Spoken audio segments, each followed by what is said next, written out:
Good morning students. இன்னைக்கு நம்ம பார்க்க போற டாபிக் என்னன்னு பார்த்தீங்க அப்படின்னா, டிமாண்ட் ஃபார் மணியில ப்ரிகாஷனரி மோட்டிவ். அதுதான் நம்ம இன்னைக்கு ஸ்டார்ட் பண்ணலாம். லாஸ்ட் வீடியோவில் உங்களுக்கு வந்து டிரான்சாக்ஷன் மோட்டிவ் நம்ம பார்த்தோம் இல்லைங்களா? அதனுடைய கண்டினியூவேஷனாக நம்ம இன்னைக்கு பார்க்க போகிறது வந்து precautionary demand for money.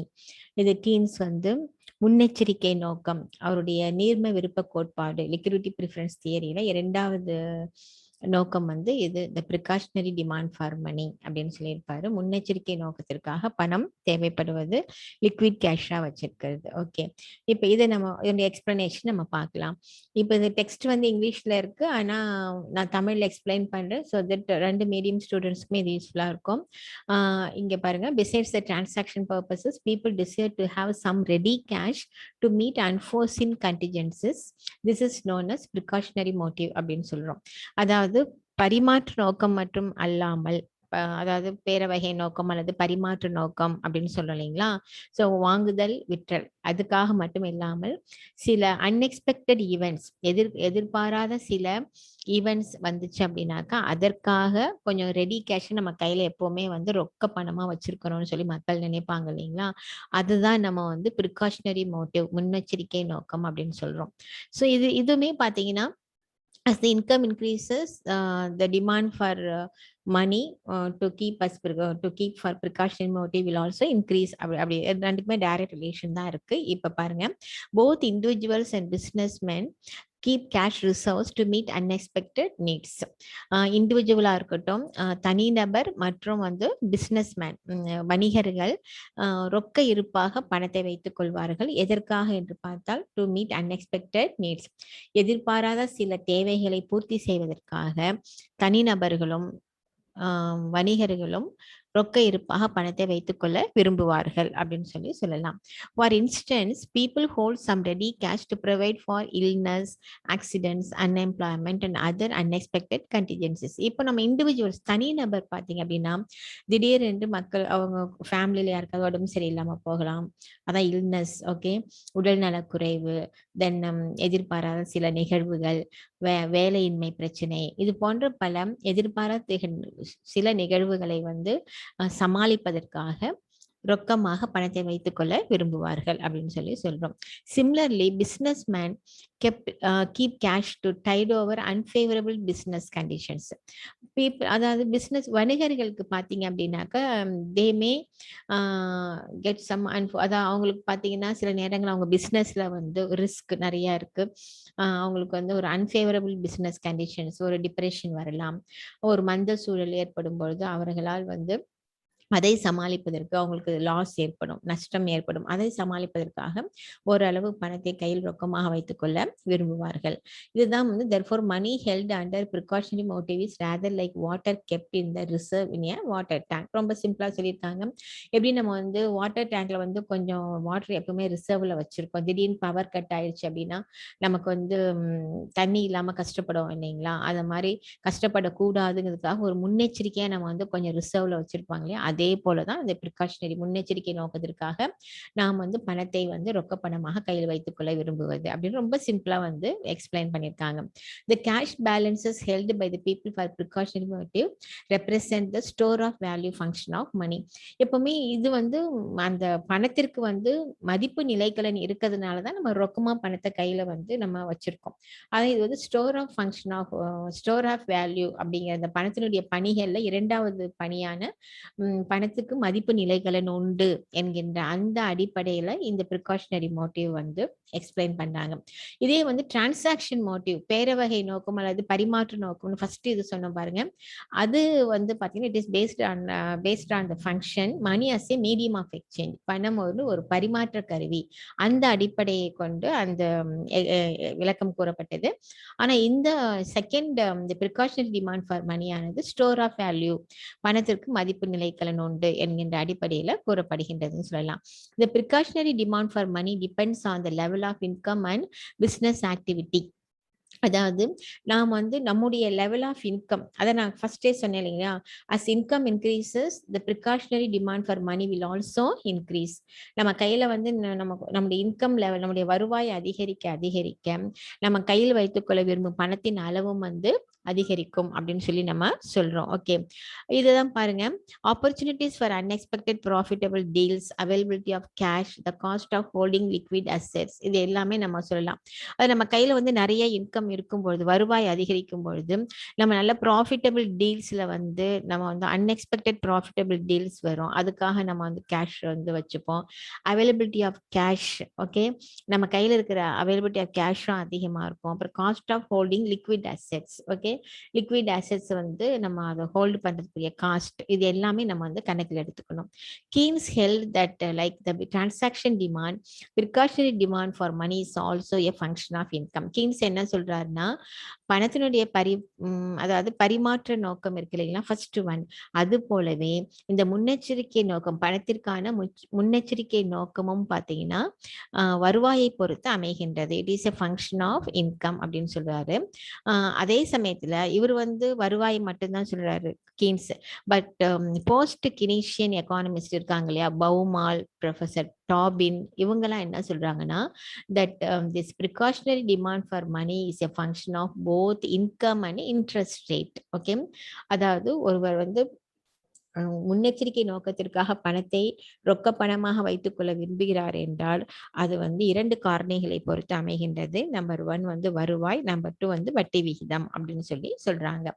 Okay, இதை நம்ம இப்போ நம்ம எக்ஸ்பிளைன் பண்ணுவோம், நமக்கு புரியும். இன் practice it is difficult to separate the transactions demand and precautionary demand. நம்ம இதை வந்து தனித்தனியா பிரிச்சு பார்க்கறது வந்து பிராக்டிஸ்ல கஷ்டம். ஏன்னா நம்ம குறிப்பிட்ட அளவு பணத்தை ரொக்கமா வச்சிருப்போம், அதை திடீர்னு வந்து நம்ம ஏதாவது ஒரு அவசர கால தேவைக்காக நம்ம பரிமாற்றத்திற்காக பயன்படுத்திக்குவோம். அதே சமயம் முன்னெச்சரிக்கையாகவும் நம்ம வந்து சில இல்னஸ் இதெல்லாம் வரப்போகும்போது நம்ம வந்து செலவு செய்ய போறோம். ஓகேவா, ஆனா நம்ம தனியா அதை பிரிச்சு பார்க்க முடியாது.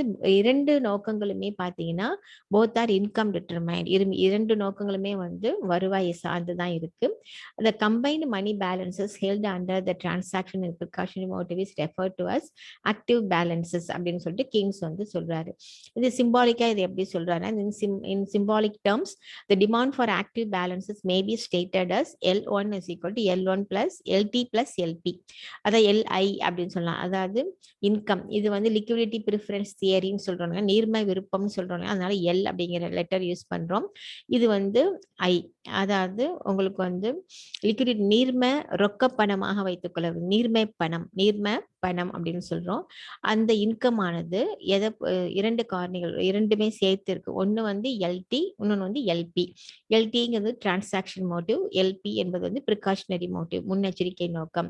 வேற LI refers to active balances, LT வந்து டிரான்சாக்ஷன் டிமாண்ட் அண்ட் எல்பி வந்து ப்ரிகாஷனரி டிமாண்ட் அப்படின்னு சொல்றோம். இதை வந்து கிராஃபிக்கலா ரெப்ரசென்ட் பண்ணியிருக்காங்க பாருங்க. டிமாண்ட் ஃபார் மணி அப்படிங்கிறது ஒய் ஆக்சிஸ்லயும், இன்கம் வந்து எக்ஸ் ஆக்சிஸ்லயும் கொடுத்துருக்காங்க. இது ரெண்டுமே வந்து உங்களுக்கு வந்து அஸ் இன்கம் இன்க்ரீசஸ், இப்போ ஒய் ஃபர்ஸ்ட் வந்து OY1 இருக்கு இன்கம், அதுக்கு OY2 இருக்கு. இன்கம் இன்க்ரீஸ் ஆகும்பொழுது ஆட்டோமேட்டிக்கா உங்களுக்கு வந்து டிமாண்ட் ஃபார் மணியும் வந்து இன்க்ரீஸ் ஆகுது. அதை வந்து எல்டி பிளஸ் எல்பி அப்படின்னு சொல்லிட்டு ரொம்ப சிம்பிளா வந்து டயக்ராம்ல கொடுத்துருக்காங்க. இங்க பாருங்க. In the given figure, income level OY1, OA is the demand for active balances. At higher income level OY2, it becomes OB. OY இருக்கும்போது OY1 இருக்கும்போது OA இருக்கும். அதாவது OY1ல வந்து OA அளவுக்கு உங்களுக்கு வந்து ரெடி கேஷ் வச்சிருக்காங்க, demand for money liquid cash. OY1 increase அதிகரிக்க போகும்போது அந்த லிக்விட் கேஷுடைய அளவு, நீர்மை பணத்தின் அளவு வந்து OB ஆக அதிகரிக்கின்றது. அப்படிங்கிறது ரொம்ப சிம்பிளான ஒரு எக்ஸ்பிளனேஷன் தான் வந்து கொடுத்துருக்காங்க. Thus there is a proportionate relationship between income and the demand for active balances அப்படின்னு சொல்லி முடிச்சிடுறாங்க. ரொம்ப சிம்பிளான ஒரு எக்ஸ்பிளனேஷன். அதுக்கு அடுத்தது தேர்ட் ஒன் என்னன்னு பாத்தீங்கன்னா, the speculative demand for money, ஊக வாணிப நோக்கம், பண தேவைக்கான ஊக வாணிப நோக்கம் அப்படின்னு சொல்லி சொல்றோம்.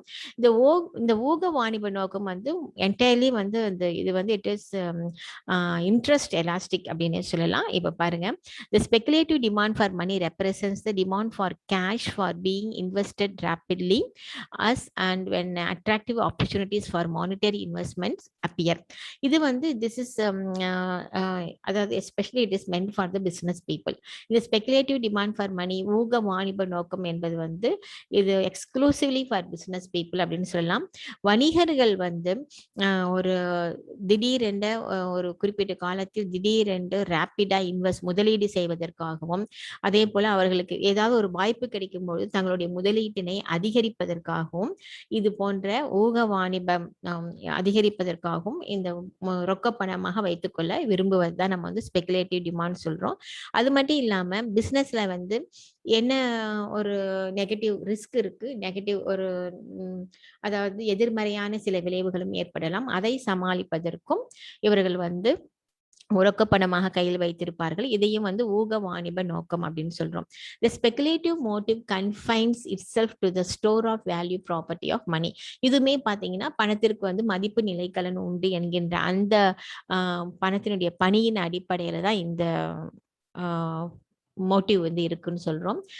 Money held under the speculative motive is used to make investments in stocks, shares and bonds so as to earn some profit. Okay, the speculative demand அப்படின்னு சொல்லிட்டு இந்த speculative motive ஊக வாணிபம் என்கின்ற இந்த நோக்கத்தின் அடிப்படையில பணம் ரெடி ரொக்க பணமாக பிசினஸ் பீப்புள் வைத்துக்கொள்ள விரும்புகின்றார்கள் இல்லையா வணிகர்கள். அவங்க அதை என்ன பண்றாங்க அப்படின்னா அந்த பணத்தை கொண்டு to make investment in stocks, okay, shares and பாண்ட்ஸ்ல எல்லாம் வந்து இன்வெஸ்ட் பண்ணுவாங்க. It will give them some profit. Okay, to Keynes people make capital gains by speculating in securities or bonds hoping to gain from knowing better than others in the market what the future holds in store for them. அதாவது ஒவ்வொரு பீப்புள்னா இல்ல பீப்புளும் இருக்காங்க, பொதுமக்களும் இருக்காங்க, business பீப்புளும் இருக்காங்க. அவங்க they want to gain from their capital. அதாவது தாங்கள் வைத்துள்ள ரொக்க பணத்தை வந்து ஏதாவது ஒரு செக்யூரிட்டிஸ்ல, பாண்ட்ஸ்ல அல்லது ஷேர்ஸ்ல வந்து முதலீடு செய்து கேபிட்டல் கெயின் மூலதன ஆக்கம் பெற விரும்புகின்றன. இது எல்லாமே வந்து மூலதனம். இதில் வந்து முதலீடு செய்யும் பொழுது அதுல இருந்து கிடைக்கக்கூடிய ஆதாயம், லாபம் வந்து கிடைக்கணும் அப்படின்னு சொல்லி மற்றவர்களை விட அதிகமான லாபம் பெற வேண்டும் என்கின்ற நோக்கமும் வந்து உண்டு அப்படின்னு சொல்லி கெய்ன்ஸ் வந்து சொல்றாரு. People hold cash balances just to preserve liquidity. Okay, சாதாரணமா பாத்தீங்கன்னா இந்த நீர்மைத்தன்மையை வந்து நிலைநிறுத்துவதற்காக மக்கள் வந்து ரொக்க பணமாக கையில் பணத்தை வைத்துள்ளார்கள். But holding of cash does not yield any income. சும்மா கையில ரொக்க பணமாக வைத்திருப்பது எந்த வகையான வருவாயும் கொடுக்காது. அதே ரொக்க பணத்தை இஃப் தே இன்வெஸ்ட், ஓகே, அதே ரொக்க பணத்தை பத்திரங்களிலோ அல்லது பங்குகளிலோ அவர்கள் முதலீடு செய்தால் கண்டிப்பாக அவர்களுக்கு வருவாயை கொடுக்கும். If people had invested it in bonds, shares and securities it would have earned income அப்படின்னு சொல்லலாம். Some income. The yield forgone is keeping cash balance is usually measured in the rate of interest. Okay, இப்போ இவங்க எப்பொழுது மக்கள் தங்களிடம் உள்ள ரொக்க பணத்தை பாண்ட்லயும் ஷேர்லயும் வந்து இன்வெஸ்ட் பண்ணுவாங்க, முதலீடு செய்வார்கள்னா that depends upon the rate of interest, வட்டி விகிதத்தை பொறுத்து அப்படின்னு சொல்லலாம். Thus the amount of money held under speculative motive depends on rate of interest. வட்டி விகிதத்தை பொறுத்து தான் மக்கள் வந்து எவ்வளவு பணத்தை ரொக்க பணமாக கையில் வைத்திருப்பார்கள் இந்த ஊக வாணிப நோக்கத்தில் என்பதை நாம் கூற முடியும். ஓகே, ஸோ அந்த ஸ்பெகுலேட்டிவ் டிமாண்ட் ஃபார் மணி, ஊக வாணிப நோக்கத்திற்கான பணத்தின் தேவை என்பது வட்டி வீதத்தை பொறுத்து அமைகின்றது அப்படின்னு சொல்லலாம். There is always an inverse relation between the speculative demand and the rate of interest. இது முக்கியமான பாயிண்ட். இது இப்போ அதாவது பாண்டு, செக்யூரிட்டிஸ் இதிலெல்லாம் கிடைக்கக்கூடிய வட்டி வீதம் வந்து குறைவாக இருக்கும் பட்சத்தில் மக்கள் வந்து என்ன பண்ணுவாங்க, அந்த பாண்டுல, செக்யூரிட்டிஸ்ல, பத்திரங்களை முதலீடு செய்ய மாட்டாங்க, கையில ரொக்க பணமாவே வச்சிருப்பாங்க ஐடியலா. ஓகே, ஸோ அப்போ வந்து if the rate of interest is low, their ready cash will be high, அவங்களுடைய ரொக்க பணம் அதிகமா இருக்கும்.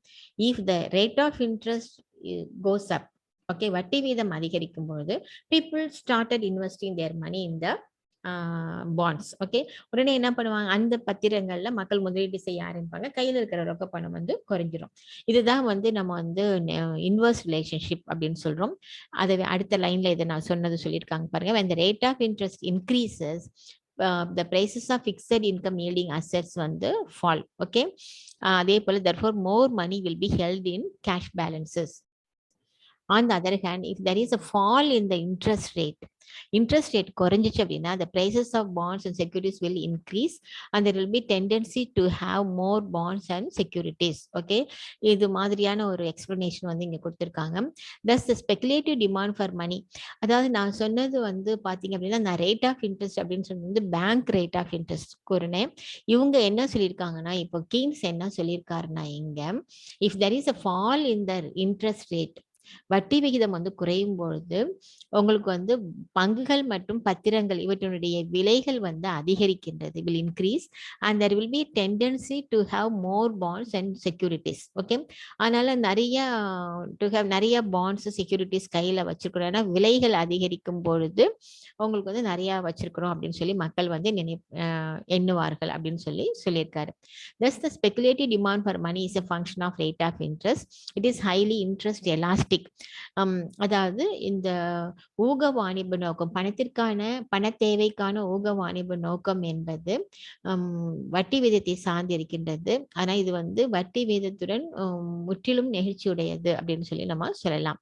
if the rate of interest is high, the speculative demand for money will be low. அப்படியே ஆப்போசிட்டா சொல்றாங்க, வட்டி வீதம் அதிகமாக இருக்கும் பொழுது speculative demand for money will be low. ஆமா, நான் முன்னாடி சொன்னது போல அந்த பணத்தை கையில வச்சிருக்கிறது வந்து குறைஞ்சிரும். ஏன்னா எல்லாம் என்ன பண்ணுவாங்கன்னா on other hand if the rate of இதுல வந்து ரேட் ஆஃப் இன்ட்ரெஸ்ட் அதிகமா இருக்கும்போது அதுல இன்வெஸ்ட் பண்ணிடுவாங்க. On the other hand if the rate of interest is low, the speculative demand for money will be high. So இந்த paragraph விட உங்களுக்கு இந்த பேராகிராஃப்ல வந்து உங்களுக்கு ஈஸியா புரியுற மாதிரி இருக்கும். thus there is an inverse relationship between the speculative demand and the rate of interest. Okay, இதுதான் வந்து முக்கியமான point. it can be algebraically expressed as L2 is equal to function of R. L2 is the speculative demand for money and R is the rate of interest அப்படின்னு சொல்றோம். இந்த inverse relationship வந்து ஒரு டயக்ராம்ல சொல்றாங்க பாருங்க.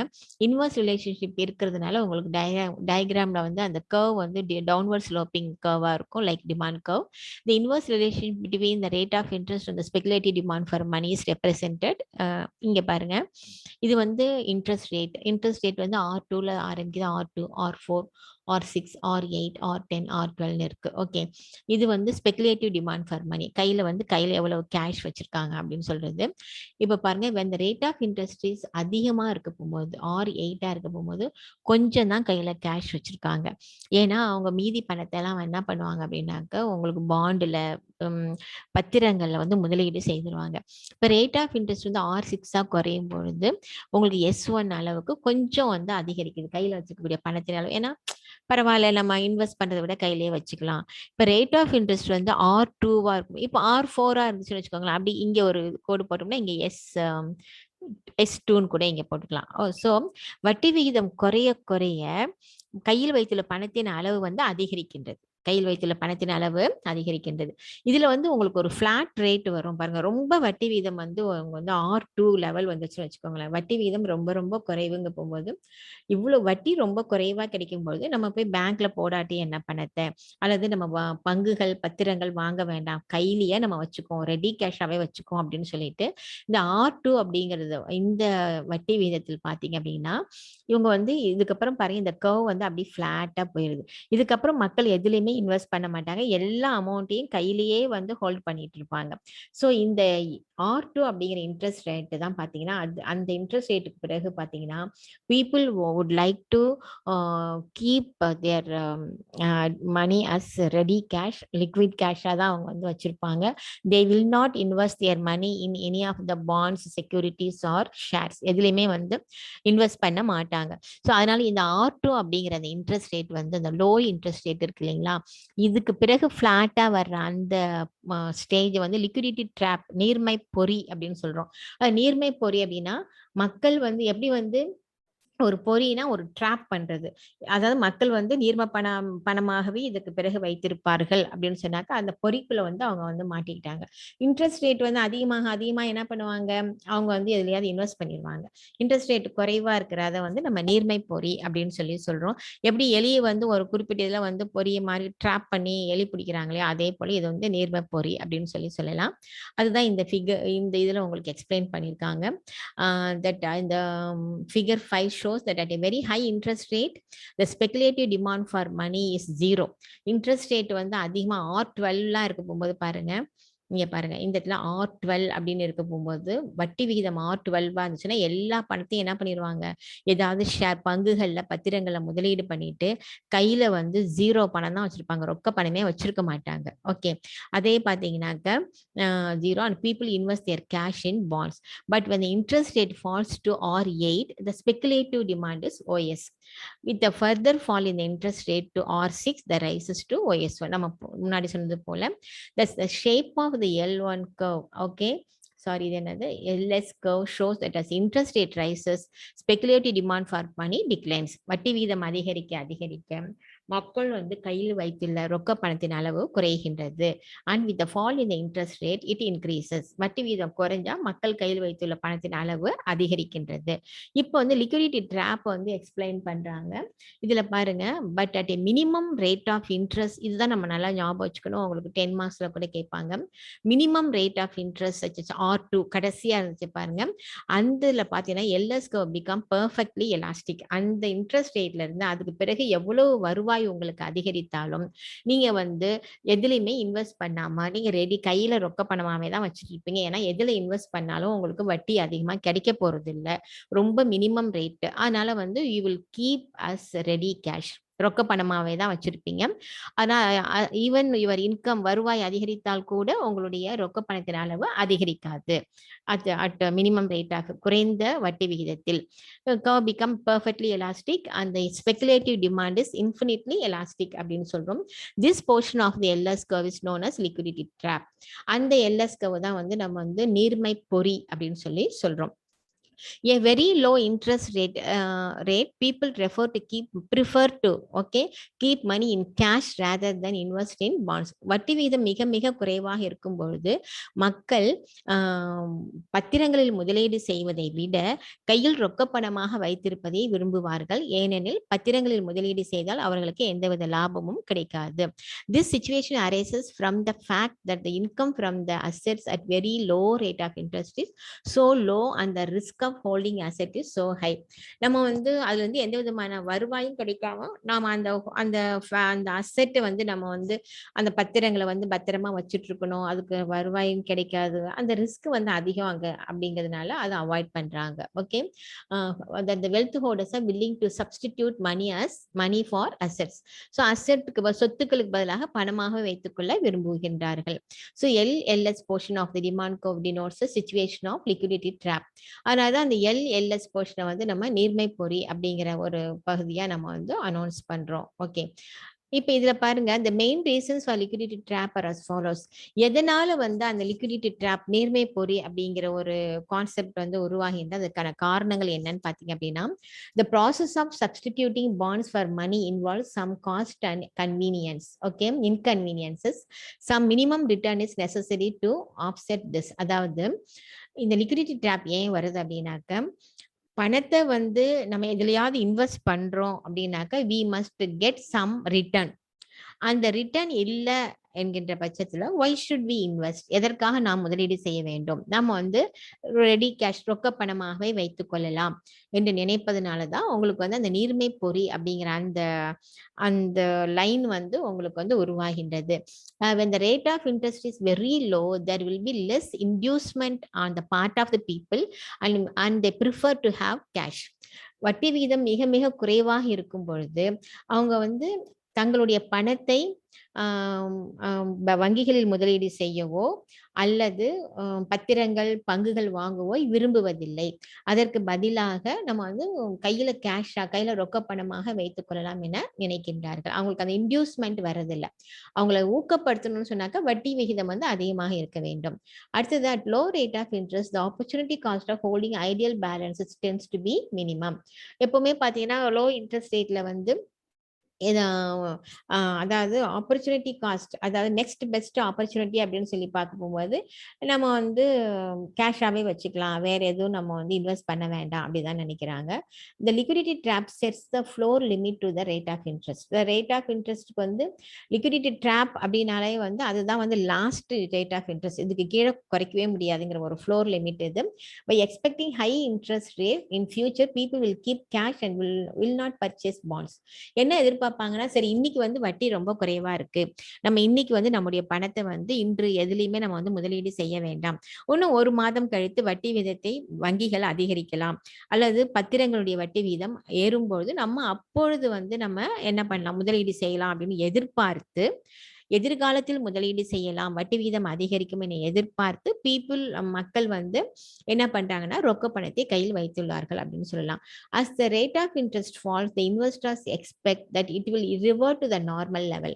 முதலீட்டாளர்கள் எல்லாருமே நினைப்போம், இன்னும் கொஞ்ச நாள் கழிச்சு கண்டிப்பா இன்னும் கொஞ்சம் இன்ட்ரெஸ்ட் வந்து அதிகரிக்கும். எப்பவுமே நம்ம இன்வெஸ்ட் பண்றதுக்கு வட்டி விகிதம் அதிகரிக்கணும்னு நினைப்போம். லோன் வாங்கணும் அப்படின்னாக்க வட்டி விகிதம் குறையணும்னு நினைப்போம் இல்லைங்களா? அஸ் அன் இன்வெஸ்டர் நம்ம வந்து ஒரு ரேஷனல் திங்கிங் நமக்கு வந்து இருக்கும். ஓகே, கண்டிப்பா நார்மல் லெவலுக்கு வரப்போகும்போது முதலீடு செய்யலாம்னு நினைப்பாங்க. But a rise in the interest rate from a higher level involves lesser capital losses than a rise in the interest rate from a very minimum level.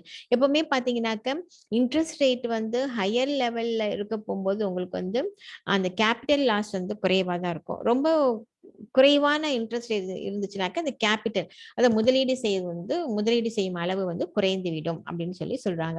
இதுதான் நம்ம லிக்விடிட்டி ட்ராப் பத்தி உங்களுக்கு வரக்கூடியது. ஸோ லிக்விடிட்டி ட்ராப் அப்படின்னு சொல்லி ஒரு 5 மார்க்ஸ்ல கேட்டாலே நீங்க வந்து you have to go for this diagram. Okay, speculative demand for மணியில இந்த லிக்விடிட்டி ட்ராப் அப்படின்னு சொல்ல போகும்போது it is a function of உங்களுக்கு வந்து income money rate of interest அப்படின்னு சொல்லிட்டு speculative demand for money is a function of income and rate of interest. So இதுல at lower minimum rate of interest will be getting this liquidity drop.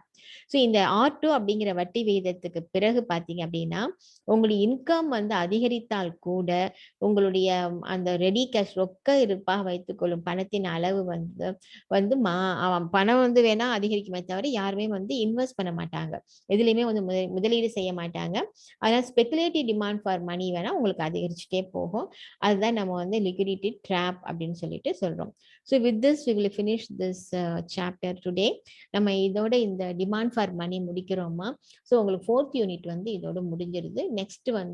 Next வீடியோல நம்ம வந்து inflation 5th unit பார்க்கலாம். அது வந்து பணவீக்கம் அப்படிங்கிற அந்த யூனிட் வந்து பார்க்கலாம். Okay, thank you students.